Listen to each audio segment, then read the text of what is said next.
खुदावन यीशु मसीह जिसे बाइबल मुकद्दस खुदा का कदूस कहती है, और उसने पूरी दुनिया में से हर कौम और कबीले से लोगों को लिया है और उन्हें अपने लिए एक मुकद्दस कौम और शाही कहनों का फिरका बना दिया है, उसी के नाम में आपकी सलामती हो। अटक सिटी से हमारे एक भाई हैं जिनका नाम फजल है। उन्होंने ये सवाल पूछा है कि मसीही जब जानवर को ज़बह करते हैं तो उसे हलाल करने के लिए कौन सी दुआ पढ़नी चाहिए। मेरा ख्याल है कि उनके सवाल के पीछे जो वजह है वो आप बखूबी जानते होंगे, क्योंकि हम एक इस्लामी मुल्क में रहते हैं और यहाँ पर जो हमारे मुस्लिम दोस्त हैं वो जानवर को ज़बह करते हैं तो वो तकबीर पढ़ते हैं, यानी कि अल्लाहु अकबर कहते हैं, या फिर वो बिस्मिल्लाह पढ़ते हैं। तो जाहिर है जब मसीही ये देखते हैं तो उनके जहन में भी सवाल आता है कि जब हम जानवर को ज़बह करते हैं तो हमें कौन सी दुआ पढ़नी चाहिए। तो इस हवाले से जो पहली चीज़ मैं कहना चाहता हूँ कि जो हलाल और हराम है ये दरअसल अरबी लफ्ज़ हैं और आम तौर पर ये इनका ताल्लुक़ जो है वो इस्लामिक थियोलॉजी से है। बाइबल मुकद्दस में इनके जो हम पल्ला अल्फाज इस्तेमाल हुए हैं वो है पाक और नापाक, जो दरअसल इन्हीं मानों में इस्तेमाल होते हैं। पाक से मुराद होती है कि कौन सी ऐसी चीज़ है जो खुदा के हुजूर में काबिल कबूल है और जिसकी खुदा हमें भी इजाज़त देता है, और नापाक से मुराद होती है कि कौन सी ऐसी चीज़ है जो कि खुदा के हुजूर में नाकाबिल कबूल है और खुदा हमें उसे करने की इजाज़त नहीं देता है। तो दूसरी बात हमने याद रखनी है कि किसी जानवर पर कुछ पढ़ने से वो उसका गोश्त जो है वो पाक नहीं होता है, या ना पढ़ने से उसका गोश्त नापाक नहीं होता है। इसके बरक्स बाइबल मुकद्दस बताती है कि हमारे कुछ करने से या तो वो गोश्त पाक ठहरता है या ना करने से वो गोश्त नापाक ठहरता है। तो आइए बाइबल मुकद्दस में से हम चंद आयात पढ़ते हैं और देखते हैं कि कौन सा अमल है जिसके ना करने से जानवर का गोश्त हमारे लिए नापाक ठहरता है। यह दरअसल एक असूल है जो कि अहद अतीक में भी बताया गया है और यही असूल फिर नए अहदनामा में भी हमें बताया गया है। तो आइए पहले हम अहद अतीक में से इस्तिस्ना की किताब उसका 14वां बाब और उसकी 21 आयत पढ़ेंगे, जिसमें कुछ यूँ लिखा है, जो जानवर आप ही मर जाए तुम उसे मत खाना, तू उसे किसी परदेसी को जो तेरे फाटकों के अंदरों खाने को दे सकता है, या उसे किसी अजनबी आदमी के हाथ बेच सकता है, क्योंकि तू खुदावंद अपने खुदा की मुकद्दस कौम है। इस साइट में दो बातें नोट करने वाली हैं। पहले नंबर पर तो बनी इसराइल को हुक्म दिया गया कि अगर कोई जानवर आपसे मर जाता है, तबई मौत मर जाता है, यानी कि जो मुर्दार है, तुमने उसे नहीं खाना है। इसकी वजह क्या है हम नए अहदनामा में से आयत जब पढ़ेंगे तो फिर इन दोनों आयतों को मिलाकर मैं उसकी वजह बताऊंगा। लेकिन दूसरी बात कही गई कि तू किसी परदेसी को दे सकता है, और बाज़ लोग सवाल करते हैं कि अगर नापाक जानवर अच्छा नहीं है तो फिर किसी परदेसी को जो गैर कौमों को क्यों देना है। तो उसके लिए आपने याद रखना है कि जो शरीयत में बहुत सारे कानून कायदे दिए गए हैं उनके पीछे कुछ रूहानी असूल हैं। वो बनी इसराइल को कुछ रूहानी असूल सिखाना है, और जो गैर कौमें हैं जाहिर है कि वो तो शरीयत को नहीं मानती है, वो तो इन असूल कायदों को नहीं मानती है। तो इसलिए अगर वो इनको लेना चाहती हैं और इस मुर्दार के साथ जो भी वो करना चाहती हैं वो कर सकती हैं, लेकिन बनी इसराइल चूंकि इनके पीछे रूहानी असूल हैं उनको मना किया गया है कि उन्होंने मुर्दार नहीं खाना है।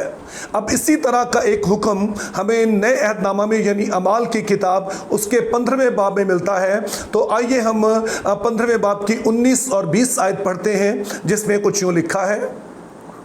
बस मेरा फैसला यह है कि जो गैर कौमों में से खुदा की तरफ रजू होते हैं हम उनको तकलीफ़ ना दें, मगर उनको लिख भेजें कि बुतों की मकरूहात और हरामकारी और गला घूटे हुए जानवरों और लहू से परहेज़ करें।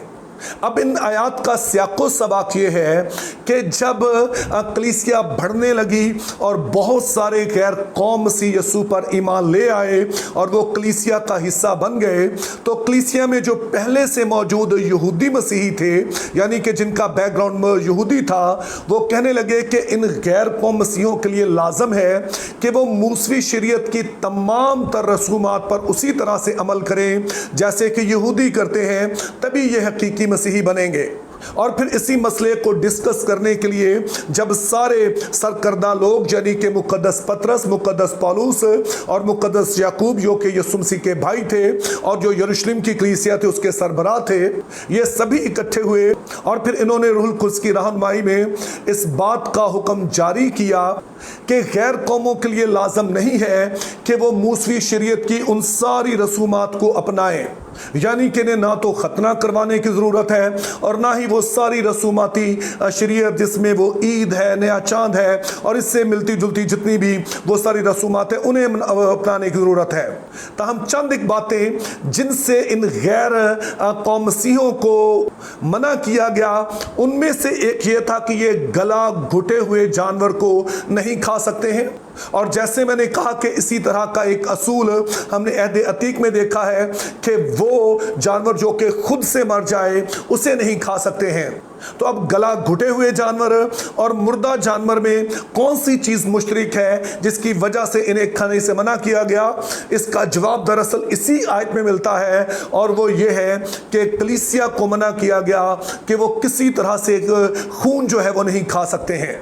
तो इस तरह से हम देखते हैं कि खून का मरे हुए जानवर या गला घोटे हुए जानवर से करीबी ताल्लुक है।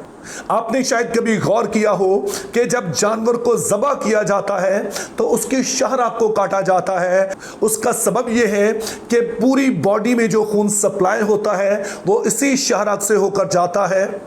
और जब इसको काट दिया जाता है तो फिर सारा खून जो है वो बॉडी से निकल जाता है। इसीलिए आपने कसाईयों को देखा होगा कि वो जानवर को ज़बह करने के बाद उसकी खाल उतारने के बाद उसको उल्टा लटका देते हैं ताकि उसका सारा खून जो है वो इसकी बॉडी में से निकल जाए। तो इस तरह से हम देखते हैं कि वो जानवर जो कि तबई मौत मार जाए या फिर जिसको गला घूंट कर मार दिया जाए, इन दोनों के जिस्म से खून निकालना मुमकिन नहीं होता है, चूंकि दिल जो है वो बंद हो चुका होता है, दिल अब पंप नहीं कर रहा और इस तरह से खून बाहर आता नहीं है, बल्कि जहां जहां वो बॉडी में होता है वहीं पर रुका रहता है। और चूंकि बाइबल मुकद्दस में खून के खाने पीने पर पाबंदी है, तो इस तरह से हम देखते हैं कि ना तो मुर्दार के जिस्म से खून जो है वो ड्रेन आउट होता है और ना ही जो गला घुटा हुआ जानवर है उसकी बॉडी से ड्रेन आउट होता है। तो इसी सबब से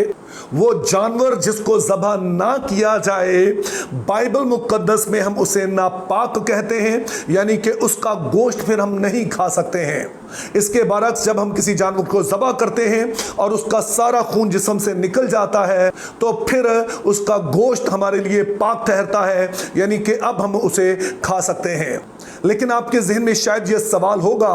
कि खून खाने से मना किया ही क्यों गया है? उसकी वजह अहबार की किताब उसका 17 बाब और उसकी 10वीं और 11वीं आयत में बताई गई है, जो कि कुछ यूं है। और इसराइल के घराने का या उन परदेशियों में से जो उनमें बूदाबाश करते हैं, जो कोई किसी तरह का खून खाए, मैं उस खून खाने वाले के खिलाफ हूँगा और उसे उसके लोगों में से काट डालूंगा, क्योंकि जिस्म की जान खून में है और मैंने मज़बा पर तुम्हारी जानों के कफ़ारे के लिए उसे तुमको दिया है कि उससे तुम्हारी जानों के लिए कफ़ारा हो, क्योंकि जान रखने ही के सबब से खून कफ़ारा देता है।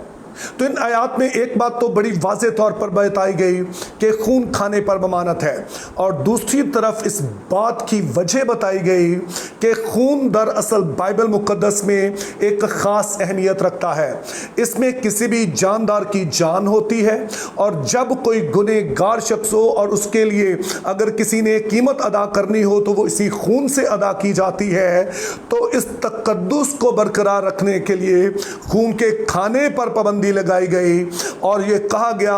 कि खुदा के हुजूर में जब किसी गुनहगार की जान की कीमत अदा करना हो तो वो भी इसी से अदा की जाएगी और इसको इंसान खाएगा नहीं। इससे वो इस बात का इजहार करेगा कि कोई भी जान हो वो खुदा की नज़र में कीमती है,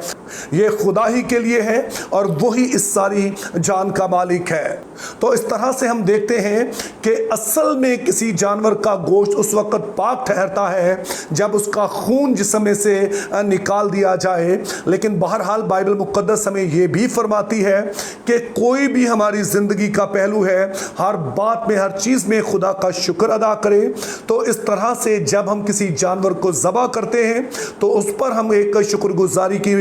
मुक्सर दुआ कर सकते हैं। मिसाल के तौर पर हम कह सकते हैं कि खुदा बाप, हम शुक्रगुजार हैं कि तूने तमाम तरह की नेमतें इस दुनिया में हमारे लिए रखी हैं और उसमें से ये जानवर भी है जिसके लिए हम तेरी तमजीद करते हैं। तो जैसे कि बाज़ लोग बा बेटा और रूहुल कुद्स बोलते हैं, ऐसा भी करने में कोई हर्ज नहीं है। तो मैं शुक्रगुजार हूँ भाई फजल का, जिन्होंने ये बड़ा एक अहम सवाल पूछा, जिसके वसीला से हमें यह मौका मिला कि हम खून की अहमियत और इसके खाने पर पाबंदी क्यों है उसको हम जान सके। तो मेरी दुआ है कि हम अपनी ज़िंदगी के तमाम पहलुओं में बाइबल मुक़द्दस के असूलों को मद्देनज़र रखें। Think biblically, live purposefully, have a very good day.